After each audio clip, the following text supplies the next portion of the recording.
Good morning. This is Jon Adams with Talk of the Town. I got to tell you guys, it's cold out. And I don't know if you know this or not, Mr. E. Mr. Ellert. So last time my man was on. So let's start over. This is Jason Ellert with, he's with the president of the trades. Yes. For North Dakota. Yes, sir. I got that right. So he was on my show before, and you know it's so important that our young people and or anybody in general gets an advantage or any opportunity to move the needle forward in their life. And so I have Jason on again because it's important for people to understand that there are so many opportunities out there in the job market. And you know, you hear all the time that people are looking for work and this and that, or you're looking to pivot in your life. There's no better opportunity than what's happening in the trades. Yep. And the funny thing is, it's not going to decrease because we need these things. With a lot of the boomers retiring, a lot of, you know, I have an old guy that always came over and fixed my plumbing. You know, I had a guy that fixed my heating system, and as these guys retired, it's like you get used to having people come into your house that you can trust. You know, as a window washer, I have repeat business because people like what I do, they like the results, and they get comfortable. You know, I have a lady that every year we do her house, there's cookies, there's something going on in the morning, coffee, you know, and so it's like that's part of the life, but you're here to talk about the trades and all the exciting things that are happening. Now, did the academy open? I don't think it's officially open yet, but it is getting very, very, very close. Okay, so the academy is what did we used to call it back in the day? I think we used to call it back in the day. That was probably like a vocational school. Yeah, but I think the Career Innovation Center is what. See, much like I was watching a show. No, I wasn't watching a show. I was going to talk about ballot measures. And so there's a ballot measure to change some of the names of some of the buildings, like the North Dakota School for the Deaf and Dumb. Oh, yeah. Okay? Yep. So it's like you have to change the language. Well, you got to remember, I went to school at a time when we had citizenship. Mm-hmm. Okay, and citizenship was just basically learning how to exist in society. So when I talk, I like to talk to what's familiar. So it was vocational school when I was a young when I was a young lad. And now it's what? It's the Career Innovation Center. A lot of them are called Career and Technical Education Centers, Innovation Academies. A lot of times it's really just maybe a cooler name, but it's also trying to connect in with not only like building trades, but they talk about the medical field where they go into that, nursing. There's opportunities into welding certifications, manufacturing. They'll get into, a host of opportunities in there. Automotive, diesel mechanics, they'll start kind of getting into those, dabbling into those things. It's not to get them advanced into a program, but it's a whole host of opportunities that are there. It's innovation is kind of the idea. Holy smokes! So we branched out beyond the trades. I was looking at you with a weird face because, you know, I've always thought that education, whether it's from the very beginning, elementary, secondary, whatever, should be about what you want to do in life. Mm-hmm. You know, and around the world, I'm a little hyper now because I'm excited about this, but I was looking at what people do around the world. Mm-hmm. You know, in most countries, when they identify what your strength is, that's what they educate you in. Mm-hmm. If you have a passion for something, that's what they educate you in. So it's like, I wish that we had an education system that would do that. For instance, my son, who's a mechanical engineer, he loved math and he loved science. He was okay with reading, but he was really bored with all the other stuff. Mm-hmm. And he said it, you know how far ahead I would be, Dad, if I just could focus on the stuff that I love? And because he loved math and the science, it was very mechanical engineering, he loves it. Mm-hmm. So, I wish there was a shift so that we geared it to what people have a passion for. Because as you know, if you have a passion for it, you're gonna be more inclined to be happy with it. You know, also less of a pivot. Now, one of the things that happened with my sons, both of my sons, they knew what they wanted to be by the time they hit high school, by the time they hit college, but both of them pivoted within that career. Yeah. You know? Yeah. And so imagine if they had those experiences in high school. So first of all, I'm happy that we're putting an emphasis on it. I'm sad that they ever did away with the trades and career path in the high schools. You know, and so I'm like, how do we get, it's like a lot of things that are happening in the city, like right now, our homelessness thing. You know, we do planning and development in every arena, right? And we knew back when the oil boom first happened what we were going to need. And I remember statistics. We're going to need so many welders. We're going to need so many people. We're going to need all these things. Well, to me, it's up to our politicians. If we know this, we need to be moving in that direction quickly. And so I'm using the homeless as an example because we knew what happened in North Dakota. All the transient workers that came up, all of the people that work there, and then as that thing kind of slowed down, everybody moved east, right? So how do our city leaders not have the foresight to say, some of these people are going to be moving to Fargo, So we need to plan. We need to get ahead of the ball. Now, we have urban planning where they're trying to decide where we're going to be for the next 3, 4, 5 years, and now we have the whole trade thing. This isn't like it just popped up over the past 5 years, And so it's like, what? I know that you're down in the legislation, and you're back and forth to Bismarck. You work with Denise Jonas, and I got a peek into that. How do you keep your sanity trying to get people to see it's necessary before we get to a point where it's critical? Oh yeah, I mean that. There's always that hindsight is 2020. I mean, how many times have we always said I'd known before I made these decisions. The aspect that what a lot of I'm doing and what we're doing in the building trades unions is there's a lot of just career exploration that we're seeing a lot more of than I think even you and I maybe when we had in high school. When I was in high school, it was always just kind of seen as a 2-career pathway strategy. And I talk to this about a lot of my students is if, you wanted to go on to college or university or you wanted to go into the military route. And if you didn't want to do either of those routes, for me, it was, well, you're going to go into the job market and you're going to be seen as a failure. And I don't know if the young people see that today. I ask them a lot of times if they still kind of feel that pressure. And the military is a great career pathway. It wasn't going to be the career pathway for everybody. It wasn't a career pathway for me. I really don't like taking orders, so that's always kind of a problem. If you don't want to take orders in basic training, that doesn't go over very well.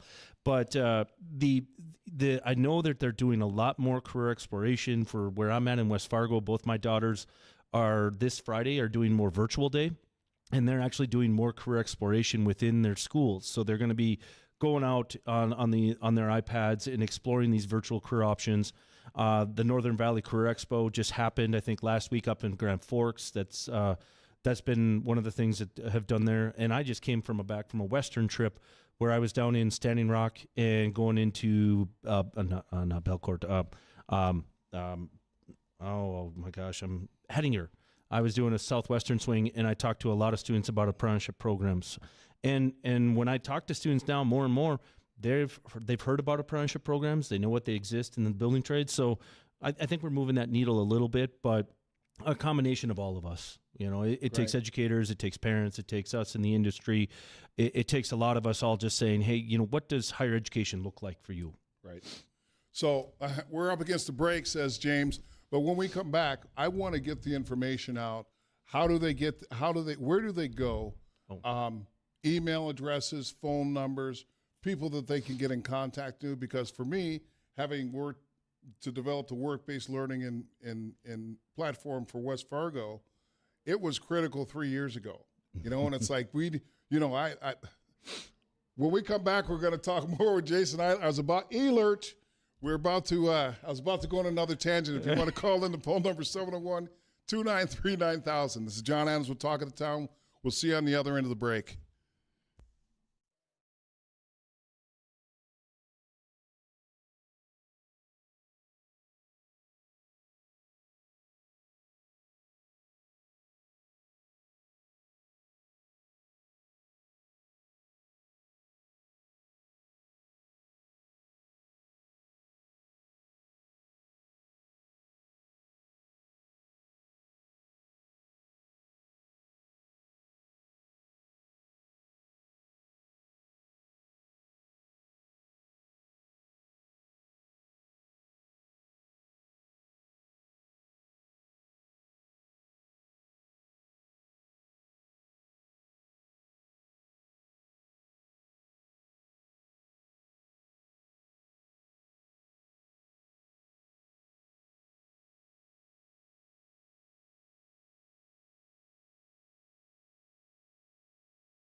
Big James in the studio.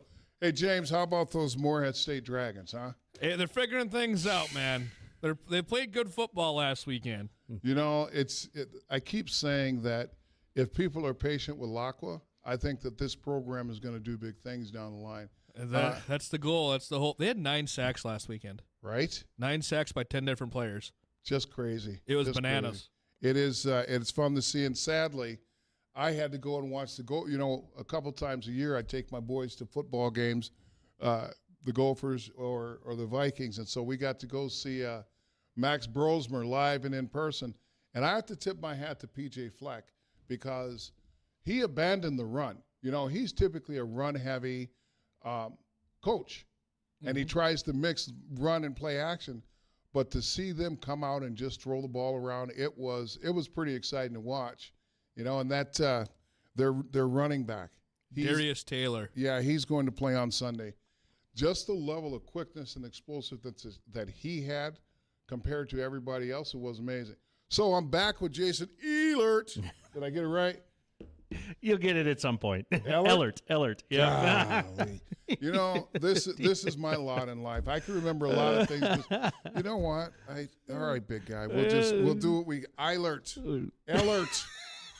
Ehlert. There, I'll put Take out the H. Like I told you, it's a good old German name. We just throw a bunch of letters in there. That? There you go. Ehlert. Yep. There, I have to do it phonetically. So we were talking before the break. Like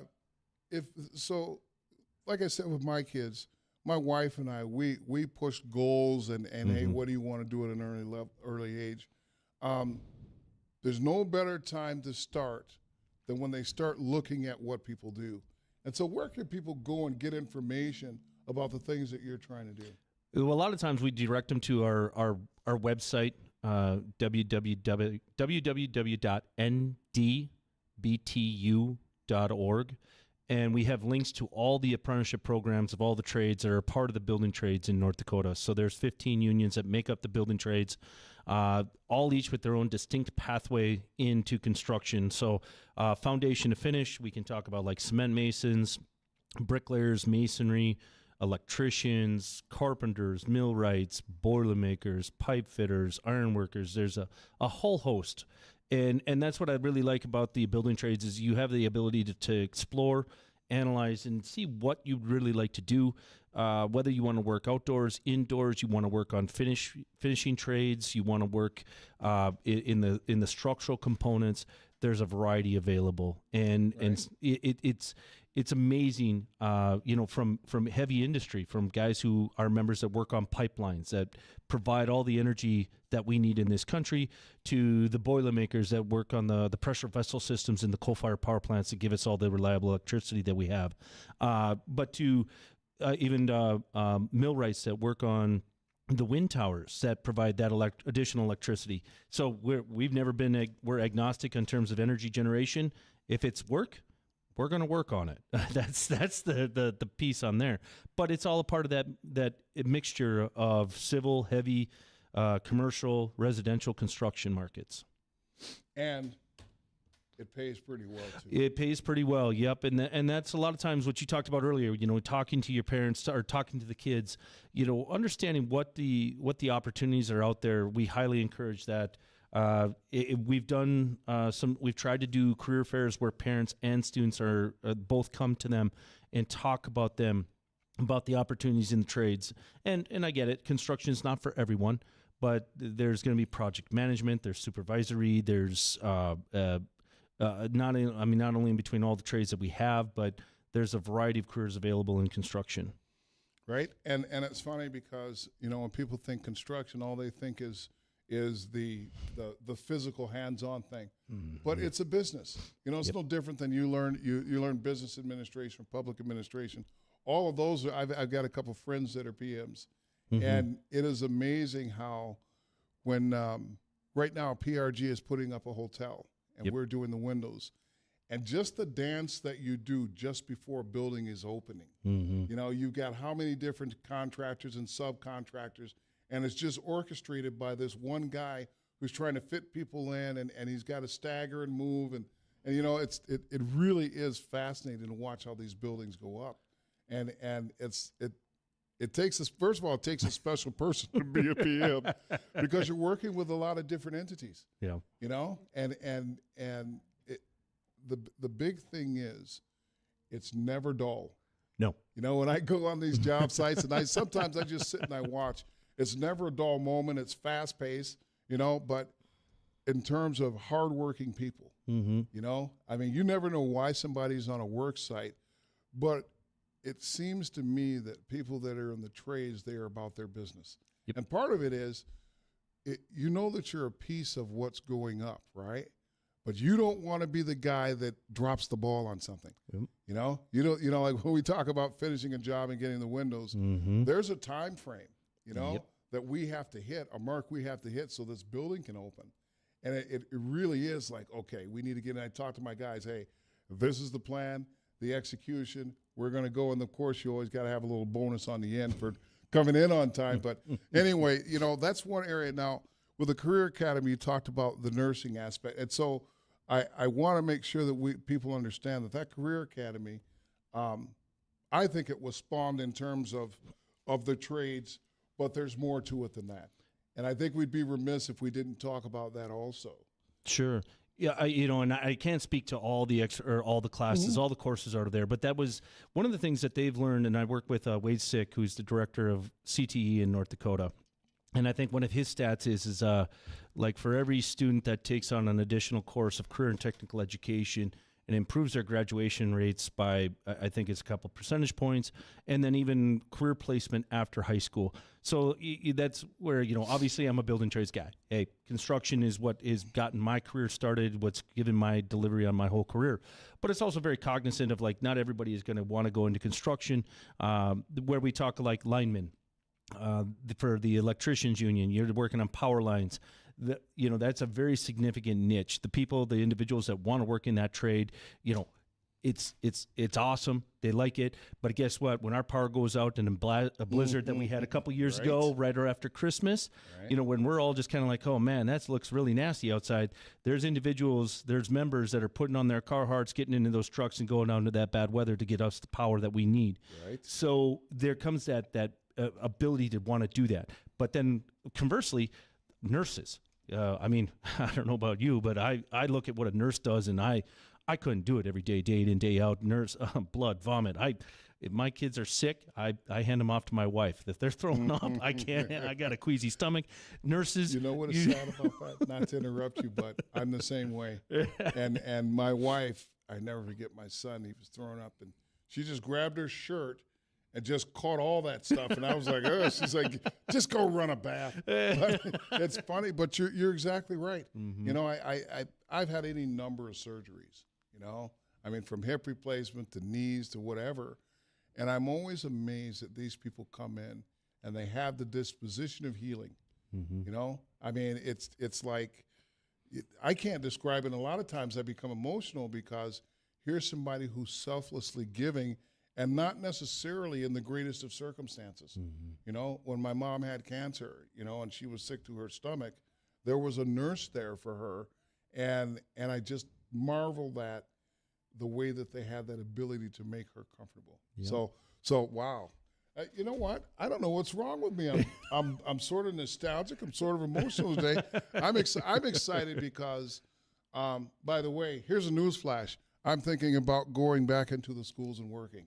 Oh. Because, listen, man, we need men, all men, period, to be role models in our schools. And so I was actually looking at a para position or a proctor position because, first of all, during the winter, business slows down. Okay. But I was wondering when you were going to sleep at some point. Well, you know what? I've coached, you know, I've worked in the community in the athletic arena, and the things that I hear, these kids need a role model.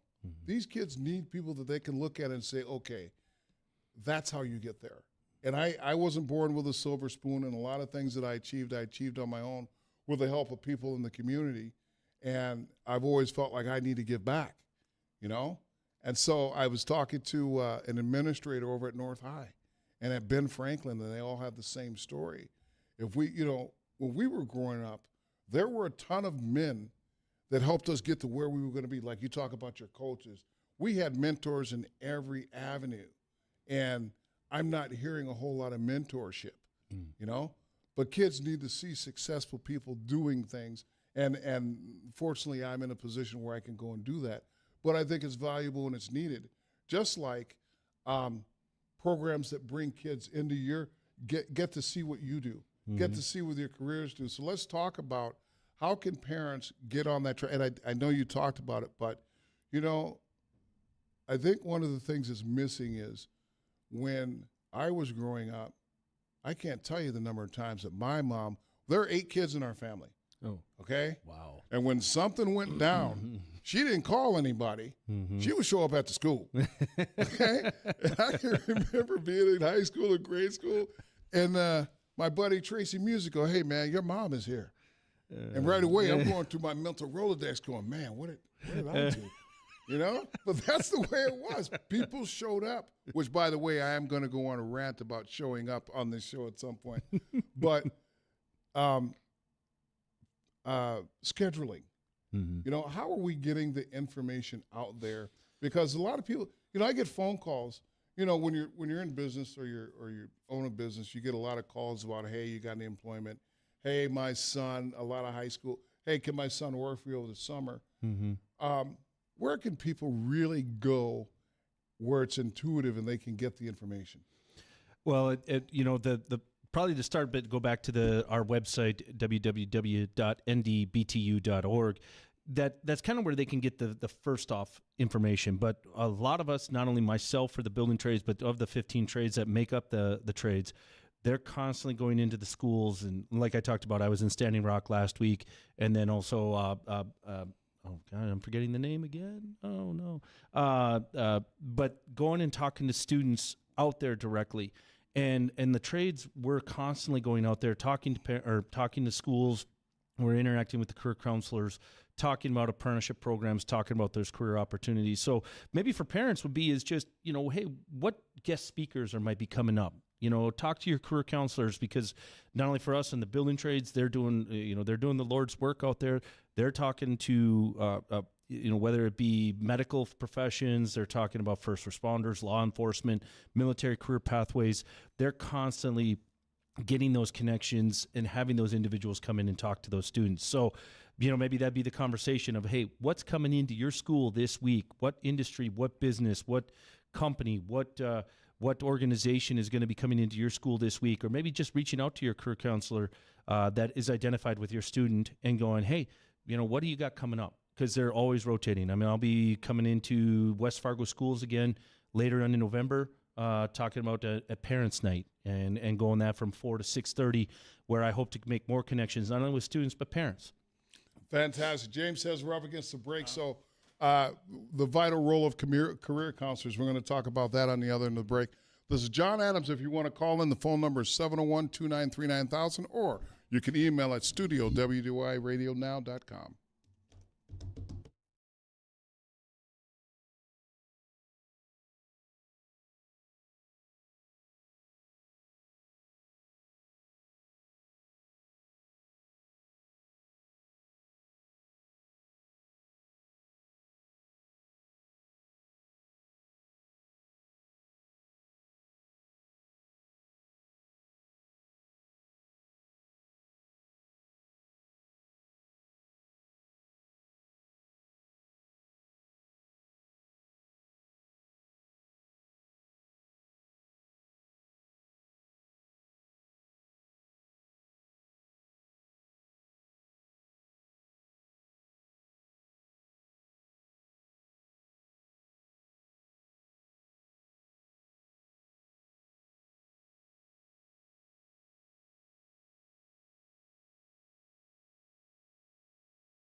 So I was talking to Jason about any number of different things, including the oil dollar and this being a second Gilded Age and the fact that so we had the turn of the century, the Industrial Revolution, and now we're going through the same thing where society is changing, where it will never go back to what it was. You know, I mean, you think about it, Bitcoin is actually going to happen. And for all these people that don't think we're going to a digital currency, I'm here to tell you between the oil dollar, which look it up, and Bitcoin, you'll understand that if we don't move to Bitcoin, as people become stronger with the oil dollar and they form their own alliances throughout the world, the United States is going to be in the hurt bag. Well, we're not going to let that happen. So that's why we're developing the Bitcoin and the currency. So then when there is the switchover, we're ahead of the game and we dominate that because that's what we do as Americans. Okay, we're forward thinking on this thing.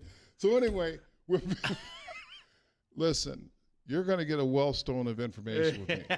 Okay, now whether it's right or wrong, that's up for debate. Just like about my sons, they know that I have 164 rules, the Jon Adams rules. None of them are written down, but they do exist.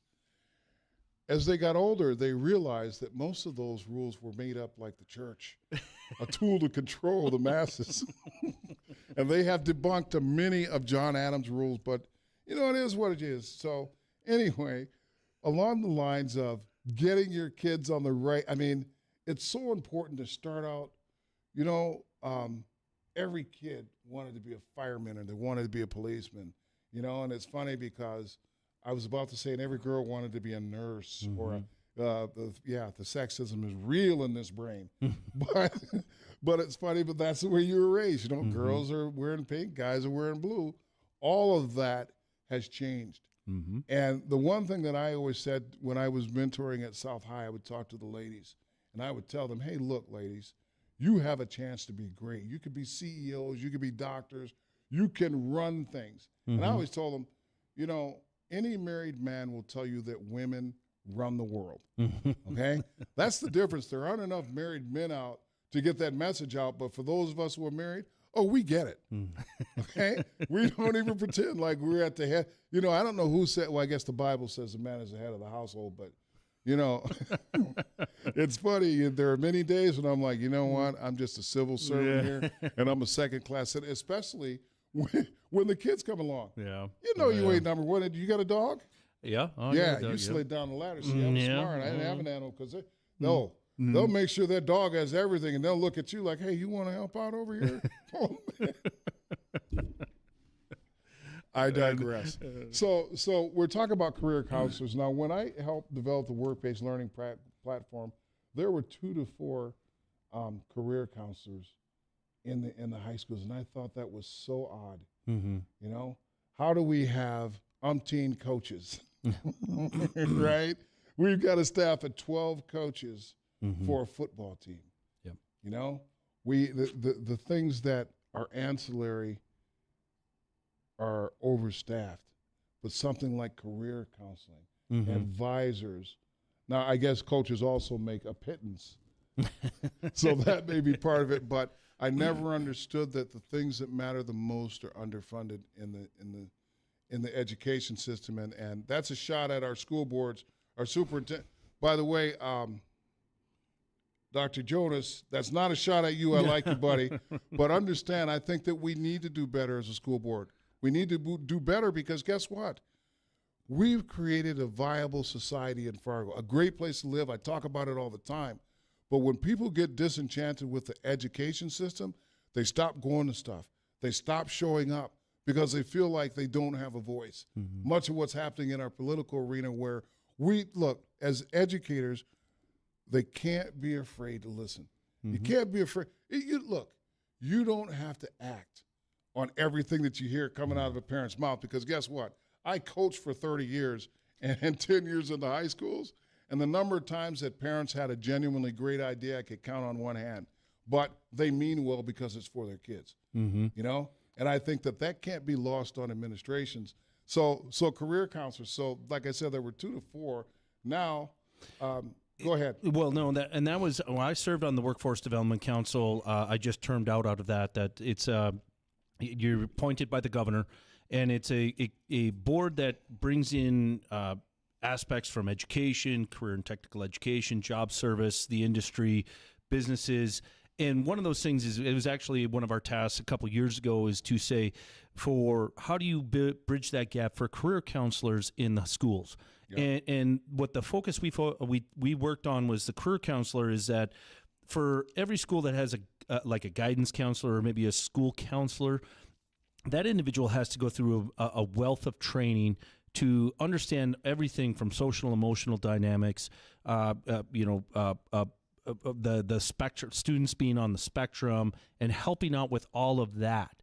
The key piece that we worked on from the Workforce Development Council was career counselors, somebody that wouldn't be licensed to do any type of behavioral health, they wouldn't be licensed in any of that, but they would be the go-between between business and industry, organizations, and students within the schools. So when a business or a school, or like us, the building trades, hey, we want to come in and talk to the students at West Fargo High or Fargo South or Gwinner, wherever it may be, that career counselor can work with that industry, that business, can work with that's classroom and say, okay, what would be the ideal students that we want to talk to here? Are you talking to more manufacturing? Are you talking to welding? Are we, is this going to be more medical in nature? So they come in, and that becomes that point of contact for not only just doing the introductions, but then when you talked about like work-based learning, how does that person becomes the go-between? And that was really a helpful tool that worked out really well, where we're seeing a lot more results, a lot more opportunities to get in front of students, to talk to them, because it wasn't grounded in that they had to have all this wealth of knowledge and not only licensure for where a regular counselor would be and tasked within a school district. Well, I think it's important that people understand. So Microsoft a few years ago doesn't require a degree anymore to be hired. Mm-hmm. And a lot of businesses are going to that, because now we're starting to recognize that a degree doesn't mean aptitude. It doesn't mean the ability to get the job done. Excuse me. And now I hear that in the schools. It's amazing the way things happen. Mm-hmm. And they usually happen in the private sector first. Mm-hmm. And so now we finally figured out, hey, listen, we need, and I've always said that career counselors are the salespeople. Mm-hmm. They've got to sell a kid on this career path. Now, if the kid is coming in looking for a career, that's easy. Mm-hmm. But the undecideds, parents that, I had a woman that was sure that her daughter was going to be an attorney with a 2.2 GPA. And so there was a conversation that was had, and it was very simple to say, hey, look, I will never dance on anybody's dreams, but at the same time, here are the requirements.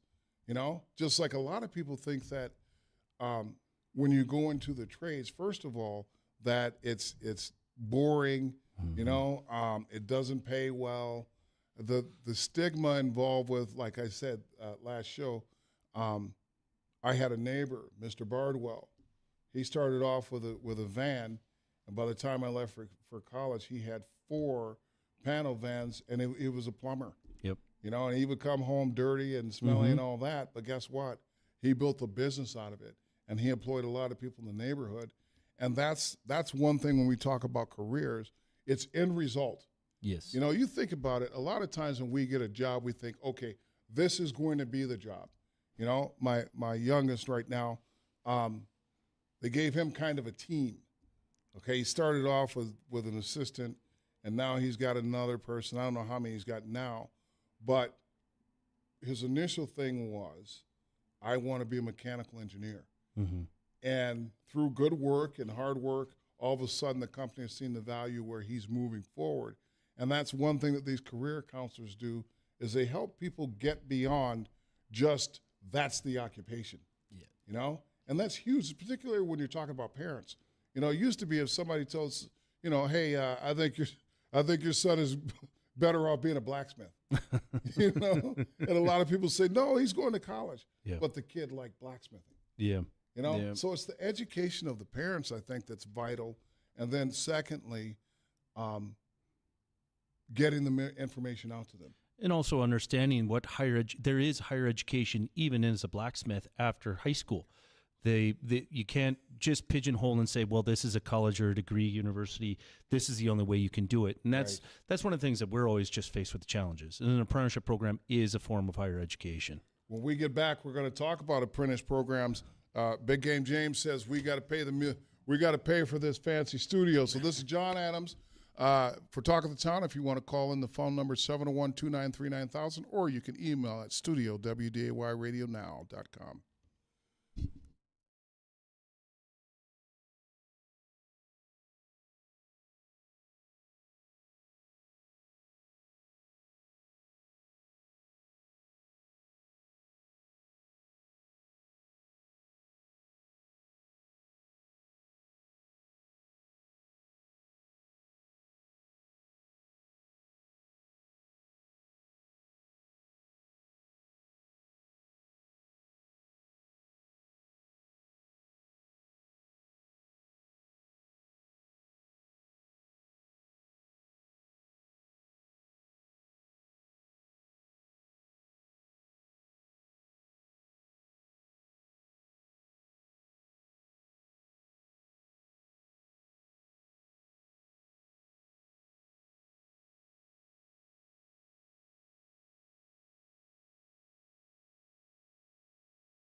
Adam Bennett is watching. Hey, Adam Bennett, Rob Johnson. What's up, music man? You still go by that moniker? Hey, welcome back to Talk of the Town. I'm here with Jason Ellert, president of the trades and all that good stuff. So where we last left off, I can't even remember what we talked about. So much happens during the break. You guys that can see it on Facebook, it's straight comedy because I haven't taken my medicine in case you guys haven't noticed. I'm on one today. My brain is going 150 miles an hour. And it's times like these I think to myself, man, how does my wife do it? You know? Because I'm all over the map, man. I'm squirrely today. But you know what? Hey, the Lord made me this way. It is what it is. Yep. So we were going to talk about something before we left off the break. Apprenticeship programs. Okay, so let's talk about apprenticeship programs. I'm gonna turn my mic over so you can talk. This is straight comedy, but you know what it is? What it is, man. Mm-hmm. This is my life. Sure. Every day. Yeah. You know? No, I don't know how you kind of keep it all together. Well, you see what's happening. Yeah, exactly. Yeah. It's been awesome though. This has been a great conversation. We've been everywhere from. Go home and have some Adderall. Oh yeah. that'll help me get back to where I need to focus. So the apprentice programs, and I want people to understand that, you know, it's such a valuable tool. Yep. Because the apprentice program sets you up for, do you really want to do the job? Right? Yes, and where I like to talk about it is it's the ideal educational model. So there are many people that don't know about that, but I graduated from high school and I thought I was going to be a teacher, so I went into the social studies education, and that learning system when I went to college was a lot of just you take a bunch of notes when you're in the class, you go and prepare for the test, you're cramming, or maybe you're studying in and out, going in the library, wherever, studying at home, whatever, trying to remember all the thoughts, and then you go and take your test, which was typically an essay test when I took them in college, and being I was a slow writer, it was always just kind of that challenge of just trying to get all the material back onto that piece of paper when you're challenged of writing a slow writer. But what I really enjoyed about an apprenticeship program was show me what you know, and you're going to learn by doing. You're going to make mistakes. Yeah, anybody that you're going to learn something new, whether it be, from bricklaying to working in a hospital facility, or even just saying, you know what, I need to cut down a tree. I've never done that before. You're going to make mistakes. Hopefully they're nothing damaging or serious that you go to yourself or your house or your neighbor's house, but you learn by doing. So a lot of times when I talk to students, I say, are you taking any career and tech ed programs? Are you taking any of those programs? And I remember one student a couple years ago, he was taking a building trades course over at Cheyenne High School. And I thought, well, what do you think about that course? And he kind of smiled and he said, well, it's an easy A. And the instructor, he kind of hung his head and the kids laughed. But I said, I was quick on my feet. And I said, probably the reason why it was an easy A, it was you were doing active learning, right? He goes, yeah, I was learning with my hands. And I said, well, that's what's going to set you up for success in an apprenticeship program. We'll have some classroom instruction, but we marry those things with hands-on learning. One thing I always like to talk about is the Pythagorean theorem. And I imagine some people are listening as your reaction was all of a sudden that's been drilled into your head. The A squared plus B squared equals C squared, the hypotenuse of a right triangle. A lot of people are just kind of cringing on there. But when I became a bricklayer, the key piece, I used the Pythagorean theorem all the time. I had to build square corners. But my apprenticeship program through the Bricklayers Union taught me the 3-4-5 rule. It wasn't the Pythagorean theorem. And all the 3-4-5 rule, really, if you're just laying out a square corner, you go from one corner, come out to 3 feet, go back to your corner, go out 4 feet. From that mark at 4 feet, back to 3 feet. If you've got 5 feet, you've got a square corner. And that's what the apprenticeship program taught me, the Pythagorean theorem in a real-world application that made sense, that I understood now, and it just stuck. And I know you're laughing, but that's I like to talk about an apprenticeship program, like give me a real-world application on what I'm doing. Whether you're in your job and you're the window washing, how do you estimate how much chemical am I going to need? Where am I going to get my water? Where am I going to use a ladder? Am I going to use a scaffold? Am I going to use a scissor lift? What's that height, that weight bearing? What can I do with all of that? Real world applications, apprenticeship programs, that's how we excel. And, I've said it before that there are a lot of different ways to learn. Yes. I've got ADD and I'm just like all this stuff. I have a host of maladies, but somehow I've managed to get to this point in life doing okay. But it is amazing that we're just now getting around to understanding that people learn differently, and so when you have apprenticeships like that, and I say it's hands-on, Yep. More than anything else, like you said, whether you're, if you're in a nursing field and you get to go job shadowing, I know that's something that was big in the work-based learning platform, is getting people out to experience what people do. God, I talk about my sons an awful lot. So Christian now, he's a PA and he's working, and I asked him, how's it going? He said, some days it's 100 miles an hour, and other days you're bored stiff. Mm-hmm.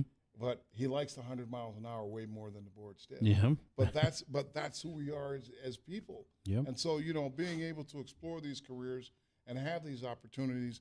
So once again, because we've only got a couple minutes left, I can't believe how fast this is going. Again, the website. www.ndbtu.org. Okay, so one more time.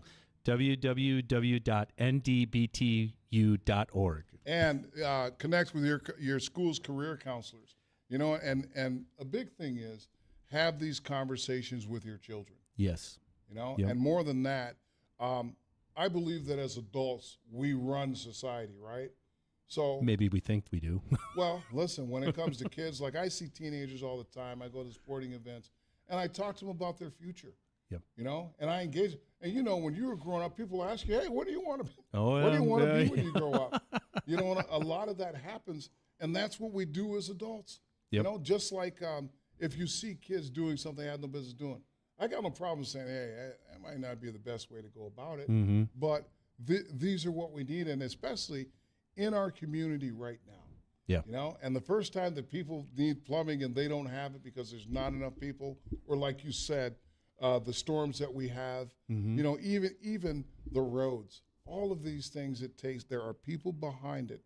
There are careers behind it that pay well and that are, for me, there's nothing better than finishing a building that we just washed and cleaned and it looks great and it's fantastic. I drive around the city and look at all the buildings that my company has cleaned, and it's like that's something that's going to be there for a long time. So, Jason Ellert, I want to thank you for being on the show. I'm sure we're going to have you back on. I got to call Denise Jonas to talk about the work-based learning platform, but I'm happy to have you on because people need to know these things. So Appreciate thank you being for tuning on. in. Thank you for coming in. By the way, you wanted to give a shout out to Steve Lockway. I coached with him when I was at Shanley, and one of the greatest coaches I've ever met. One of the most valuable, insightful coaches I've ever been a part of. and there we have it. Keep the train rolling over there, Coach Lockway. And as always, stay black and have a great week.